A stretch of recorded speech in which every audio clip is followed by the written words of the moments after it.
Good Monday morning, everyone. We all know I'm celebrating this morning. Yes, you are. I'm excited about it. Happy Monday. We hope you all are having a great start to your work week. I'm Allison Ross. I'm Kyle Laverman, and yeah, the weekend over. Some people celebrating. I'm still celebrating. Hopefully you didn't celebrate too hard though last night. Yes. If you are though and getting ready to walk out the door this morning, let's check in with meteorologist Matt Jordan with a look at how things are shaping up for you on this Monday morning. Good morning, Matt. Monday morning, yeah, we're ending things a lot like, or starting things a lot like we ended them yesterday. We had showers on Sunday, showers continuing this morning, some heavier rainfall, especially out on the coast and a little further to the north, but Medford getting a fair amount of rain as well. So all factoring into what we see today. Now by the afternoon, we're going to start to dry out. We'll see more partly cloudy skies and we'll warm up just a little bit, but overall temperatures very much in that fall-like category. You can see mainly in the 60s as we go throughout the week. Now the big question is obviously Halloween Wednesday. Slight chance of showers, yes, but by the time we're trick-or-treating a little bit later in the day, probably more on the dry side of things. So we'll be keeping an eye on that. For the most part, we're going to see ebbs and flows when it comes to the weather. A little bit of shower activity today, dry tomorrow, some showers on Wednesday, then dry towards Thursday. And you can see a lot of rain as we went through your Sunday. That's what you're looking at here. Just a look, North Bend, plenty of rain. Portland, plenty, and Eugene, almost 2/3 of an inch of rainfall for the Eugene area. All definitely a positive when it comes to fire season in general, and just having some snowpack out there over those higher elevations, much higher, 5,000 feet and above, seeing some snow. Otherwise, Medford, this is just since midnight, over 1/10 of an inch. So all very much a positive when it comes to how dry we have been and, well, having the showers today. Back to you. All right, Matt, thanks so much. This morning's top story, the man charged with this weekend's mass shooting at a Pittsburgh synagogue will appear in court this morning. That's right. 46-year-old Robert Bowers is charged with 29 federal crimes related to Saturday's massacre. Bowers allegedly opened fire inside the Tree of Life synagogue with a semi-automatic weapon, killing 11 and wounding 6 others during a Jewish worship service. Court papers say that Bowers made a statement about genocide and killing Jewish people. Today, in his first court appearance, it's not clear whether or not he'll be present in court or if he'll be appearing from his bedside, hospital bedside.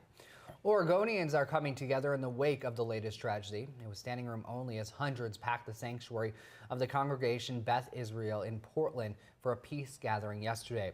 Leaders from different religious organizations, politicians, and community members were all there. Their message was clear: hate will not be tolerated. We will not tolerate discrimination and bigotry against anyone, and we will work together to promote peace in this state. Oregon Attorney General Ellen Rosenblum also spoke at that vigil yesterday. She says she is in the process of creating a hate crimes task force to make sure that hate has no place here in Oregon.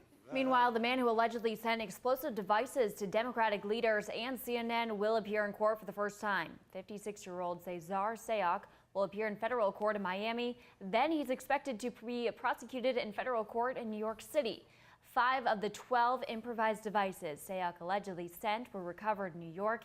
He faces 48 years in prison. 6:34 on the dot this morning. This week marks 5 years since 2 Cave Junction men were killed by a hit-and-run driver, and the person responsible has never been caught. Family and friends of Jared Houston held their annual march in Cave Junction this weekend. They're searching for justice since the driver that killed Houston and 41-year-old Robert Calvin has not yet been caught. The 2 men were involved in a fight on Highway 199, 2 miles south of Cave Junction, when they were hit. I used to think we'd do it every year until we got justice, but I think we'll do it every year too to just kind of keep his memory alive, because like he said, you know, life goes by fast and you kind of find yourself not honoring him as much as we would like to, and I think this is a great way to do it. Meanwhile, Oregon State Police say they are still investigating this case, trying to bring closure to the families. We've had a couple of tips come in this year that he's followed up on and done some interviews, but they're very far and few between as far as information that we're gathering. Some of the information we've received lately is pretty much as similar. Anyone with any potential information is asked to give Oregon State Police a call. Redwood Highway is back open this morning after a collision shut it down for more than 3 hours last night. The Illinois Valley Fire District says the 2 trucks were involved crashed near Haynes Hill around 5 o'clock last night. One of the drivers was cited by OSP for careless driving and was taken to the hospital with unknown injuries. The other in the truck were not injured. I want to let you know about some developing news happening overseas this morning. A search and rescue effort is underway right now for a Lion airplane that crashed shortly after takeoff from Jakarta. The Boeing 737 departed from the Indonesian capital early this morning for an island near Sumatra. The flight was carrying 189 people aboard. Video from Indonesia's Air Force shows the area where the plane is believed to have crashed. Searchers so far have found plane debris and potential items, personal items that is, but no bodies.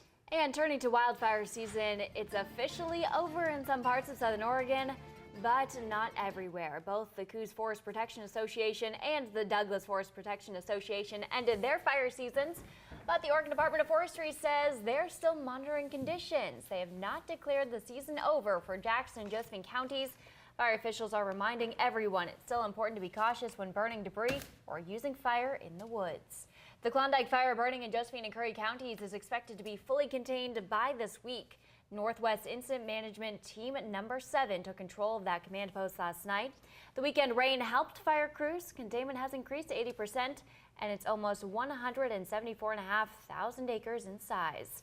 6:36 is the time right now. If people are heading out the door, Matt Jordan, they might have a sprinkler or two on them. Yeah, well, we do have some rain out there right now. We have snow at the higher elevations too, which is definitely a positive. This is typically the coldest part of the day over the mountains, so that's definitely a positive as well. So seeing that snow, and we're talking about 5,500 feet and above, so don't get too excited when it comes to snow. These are the typical areas that we see this time of year, but it's definitely a positive when it comes to just having the snowpack at all out there, something some areas haven't had for a little while. So that's what you're seeing with the blues and the whites on the screen, mainly over the Crater Lake area, a little further south down the Cascades. But for the most part, any of the valley basin locations, it's just going to be showers and a decent chance of showers. We've seen over 1/10 of an inch just since midnight for the Medford area, all definitely a positive. This is all good, seeing the rain out there, especially in terms of the fire season, the fire danger. So hopefully that helps firefighters out near the Klondike fire, for example, where we did see a fair amount of shower activity.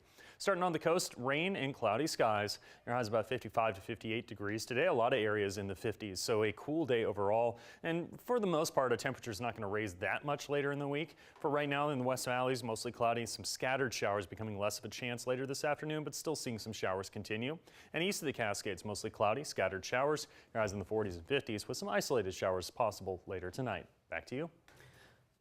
All right, Matt, thanks so much. 6:37 is the time right now. NBC5 News at Sunrise is just getting started. Coming up, we're all about sports today, how a local organization is making sure all kids get to play. And World Series history, a look at how fans are responding across the country to who won. Woo-hoo. I'm excited about it, but as we go to break, here's a look at this morning's lowest gas, according to GasBuddy.com. Stay with us, we'll be right back.